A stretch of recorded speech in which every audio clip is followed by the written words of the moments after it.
ورحمۃ اللہ وبرکاتہ۔ وعلیکم السلام ورحمۃ اللہ وبرکاتہ۔ الحمد للہ نحمده ونستعینه ونستغفره ونؤمن به ونتوکل علیہ ونعوذ باللہ من شرور انفسنا ومن سیئات اعمالنا من يهده الله فلا مضل له ومن يضلله فلا هادي له ونشهد أن لا إله إلا الله وحده لا شريك له ونشهد أن سيدنا ومولانا محمدا عبده ورسوله أما بعد فقد قال الله تبارك وتعالى في القرآن المجيد أعوذ بالله من الشيطان الرجيم بسم الله الرحمن الرحيم ما كان محمد أبا أحد من رجالكم ولكن رسول الله وخاتم النبيين صدق الله العظيم وقال النبي صلى الله عليه وسلم لا يؤمن أحدكم حتى يكون هواه تبعا لما جئت به او كما قال عليه الصلاة والسلام کی محمد سے وفا تو نے تو ہم تیرے ہیں، کی محمد سے وفا تو نے تو ہم تیرے ہیں، یہ جہاں چیز ہے کیا لوح و قلم تیرے ہیں۔ قابل قدر صدر جلسہ معزز حضرات علماء کرام، باوقار سامعین، پردہ نشین باعفت ہماری مائیں اور بہنیں، اللہ رب العزت کا بہت بڑا کرم اور احسان ہے کہ دہلی کی اس سرزمین پر آپ اور ہم سب جمع ہیں۔ اللہ تعالی ہم سب کی حاضری کو قبول فرمائے، ہم سب کے لیے دنیا کے اندر بھلائی کا اور آخرت میں نجات کا ذریعہ بنا دے، آمین۔ میں خاص طور سے آپ حضرات کے سامنے چند باتیں عرض کروں گا۔ میں آپ سے گزارش کرتا ہوں کہ جو کھڑے ہو کر کے تماشا دیکھ رہے ہیں، آپ اللہ کے واسطے بیٹھ جائیے۔ اگر آپ نے سننے کا ارادہ کیا ہے، کچھ سمجھنے کا ارادہ کیا ہے، اگر آپ اپنے گھر سے اس مقصد سے آئے ہیں کہ اس اسٹیج سے جو پیغام آپ کو ملے گا اس پیغام پر آپ عمل کریں گے تو اللہ کے واسطے آپ بیٹھ جائیے، تماشا نہ بنائیے۔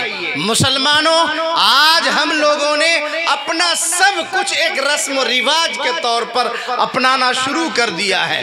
ہم نے اپنے جلسے کو بھی ایک رواج کے طور پر اپنا لیا ہے، جس کا نتیجہ یہ ہے کہ ہم جلسہ دیکھنے آتے ہیں، سننے نہیں آتے ہیں۔ ہمارے وہ نوجوان جو میلے میں گھوم رہے ہیں، ہماری نوجوان بچیاں میلے میں گھوم رہی ہیں، دل پر ہاتھ رکھ کر کے سوچو مسلمانوں، کیا قوم کی اس گاڑھی کمائی کو اسی واسطے وصول کیا گیا تھا، اسی لیے چندہ کیا گیا تھا، 2 روپے 5 روپے آپ سے بھیک مانگ کر جمع کیا گیا تھا، اس پنڈال کو سجایا گیا تھا اور ہندوستان کے چوٹی کے علماء کو، موقر شخصیات کو دعوت دے کر یہاں بلایا گیا تھا تاکہ آپ میلے میں جا کر رنگ رلیاں منائیں۔ شرم کرو مسلمانوں، ڈوب مرو، اللہ کے واسطے آپ اس طریقے کو چھوڑیں۔ یہ میلہ آپ دھرم گنج میں جاتے ہیں، کلیا گنج بازار جاتے ہیں، پلاسی کے بازار میں جاتے ہیں، ارریا جاتے ہیں، آپ پٹنہ، دلی، ممبئی، کلکتہ، مدراس، چنئی، ہر جگہ کا آپ سفر کرتے ہیں، آپ وہاں بھی جاتے ہیں، مال میں گھومتے ہیں، فلمیں دیکھتے ہیں، رنگ رلیاں مجاتے ہیں، اس کے باوجود آپ کو صبر نہیں ہے، اس کے باوجود آپ کو احساس نہیں ہے کہ دینی مجلس کو بھی، دینی جلسے کو بھی آپ نے عیاشی کا اڈا بنا لیا ہے۔ میں آج آپ کو ایک پیغام دے رہا ہوں، دہلی کے نوجوانوں، دہلی کے بوڑھوں، دہلی کے بچوں اور یہاں کے علماء کو اور یہاں کے جماعت کے ذمہ داروں کو میں ایک پیغام دینا چاہتا ہوں۔ اللہ کے واسطے آپ میرا یہ پیغام لے کر کے جائیں، دل میں اتاریں اور عہد کریں کہ آج سے ہم اپنے اجلاس کو ان رنگ رلیوں سے پاک رکھیں گے انشاءاللہ۔ ان میلوں کی وجہ سے ہمارے اجلاس کی بدنامیاں ہوتی ہے، ان میلوں کی وجہ سے ہمارے جلسے ناکام ہوتے ہیں، ہمارے پنڈال میں لوگ نظر نہیں آتے ہیں، اور میلے میں جا کر کے دیکھیے پوری دنیا وہاں پر بھری پڑی ہے۔ ارے یہ ہوتا ہے کہ نہیں ہوتا ہے؟ کیوں کرتے ہیں ایسا؟ کیا آپ یہ امید رکھتے ہیں کہ ان میلوں کی آبادی کی وجہ سے آپ کی زندگی کے 10-20 سال میں اضافہ ہو جائے گا، آپ کامیاب ہو جائیں گے؟ نہیں، اللہ کی پکڑ سے ہم کو ڈرنے کی ضرورت ہے۔ اللہ کے نبی جناب محمد الرسول اللہ صلی اللہ علیہ وسلم نے ہمیں جو دین دیا ہے، جو دین مستقیم دیا ہے، جو صراط مستقیم دیا ہے، اس میں تو یہ پیغام ہے کہ عورتوں اور مردوں کا اختلاط نہیں ہونا چاہیے۔ ہمارے اکابرین نے ہمیں تعلیم کے لیے، قرآن پڑھانے کے لیے، احادیث کا سبق پڑھانے کے لیے پابند بنایا ہے کہ آپ نوجوان بچوں اور بچیوں کو ایک ساتھ بٹھا کر نہ پڑھائیں۔ یہاں پر آپ کو کیا پیغام مل رہا ہے؟ اس اسٹیج سے بھی آپ کو یہی پیغام مل رہا ہے کہ ایک مسلمان مرد کے لیے لازم اور ضروری ہے کہ ایک غیر محرم عورت پر ہماری نگاہ نہ پڑے۔ ایک مسلمان عورت کے لیے لازم اور ضروری ہے کہ وہ اپنے چہرے کا، اپنے جسم کا پردہ کرے، اپنے آپ کو غیر محرم مردوں سے بچائے، اپنی حفاظت کرے۔ آقا نامدار تاجدار مدینہ جناب محمد الرسول اللہ صلی اللہ علیہ وسلم کے گھر پر ایک نابینا صحابی حضرت عبداللہ ابن ام مکتوم رضی اللہ عنہ تشریف لاتے ہیں۔ امہات المؤمنین میں سے بعض آپ کے سامنے موجود تھیں۔ آقا صلی اللہ علیہ وسلم نے کہا کہ پردے کے اندر گھر میں چلی جاؤ۔ امہات المؤمنین نے کہا یا رسول اللہ، آنے والے صحابی تو نابینا ہیں، وہ تو ہمیں دیکھ نہیں سکیں گے۔ آقا مدنی تاجدار مدینہ رحمت للعالمین جناب محمد الرسول اللہ صلی اللہ علیہ وسلم نے فرمایا کہ وہ نابینا ہیں، وہ اندھے ہیں، وہ تمہیں نہیں دیکھ سکیں گے، لیکن تم تو اندھی نہیں ہو، تمہاری آنکھیں تو سلامت ہیں، تم تو دیکھ لو گی۔ لہذا پردہ ادھر سے بھی ہے، ادھر سے بھی ہے۔ عورتوں کے لیے بھی لازم ہے کہ وہ اپنے آپ کو محفوظ رکھے، اپنی حفاظت خود کرے، اور ہم نوجوانوں کے لیے، ہم مردوں کے لیے بھی لازم اور ضروری ہے کہ ہم اپنی حفاظت خود کریں گے۔ ہم سب حفاظت انشاءاللہ بچائیں گے اپنے آپ کو میلے سے انشاءاللہ۔ ابھی سے لے کر کے دعا تک کون آدمی ہے جو میلے میں 1 سیکنڈ کے لیے نہیں جائے گا؟ ہاتھ اٹھائے تو ہاتھ اٹھائیں، ڈر کیوں رہے ہیں؟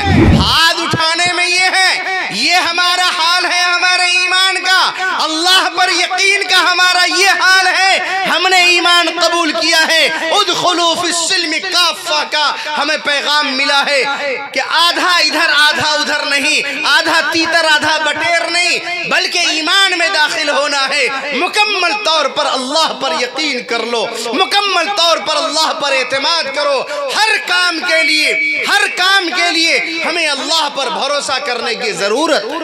آج میں ایک بات عرض کروں گا، معاف کیجئے گا، جلسے کے ذمہ داران کو ہو سکتا ہے میری بات سخت لگے، کڑوی لگے، لیکن یاد رکھیے آقا مدنی صلی اللہ علیہ وسلم نے اپنی بیوی کو کیا فرمایا کہ ایک نابینا صحابی ہیں، وہ نہیں دیکھ سکتے ہیں، لیکن کیا تم اندھی ہو؟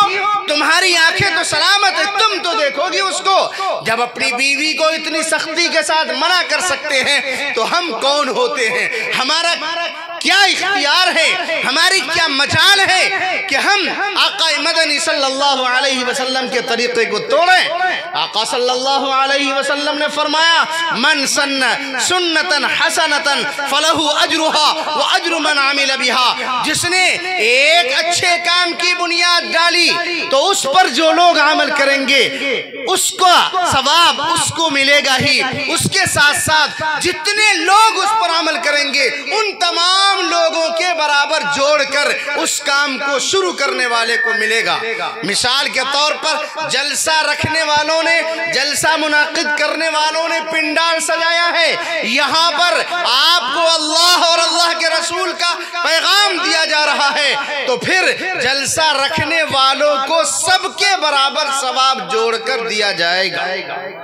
اس کے ساتھ ساتھ آپ نے رسی ڈھیلی چھوڑ دی، آپ نے سوچا میلہ نہیں رکھیں گے تو بھیڑ نہیں جمع ہوگی، بھیڑ جمع نہیں ہوگی تو ہمارا جلسہ کامیاب نہیں ہوگا، ہماری نیت میں کھوٹ آ گیا، فتور آ گیا، آپ نے میلہ بھی رکھ دیا، اس میلے میں جتنی بھی برائیاں ہوں گی، جتنا بھی گناہ ہوگا، اس گناہ کو بھی ڈھونا پڑے گا۔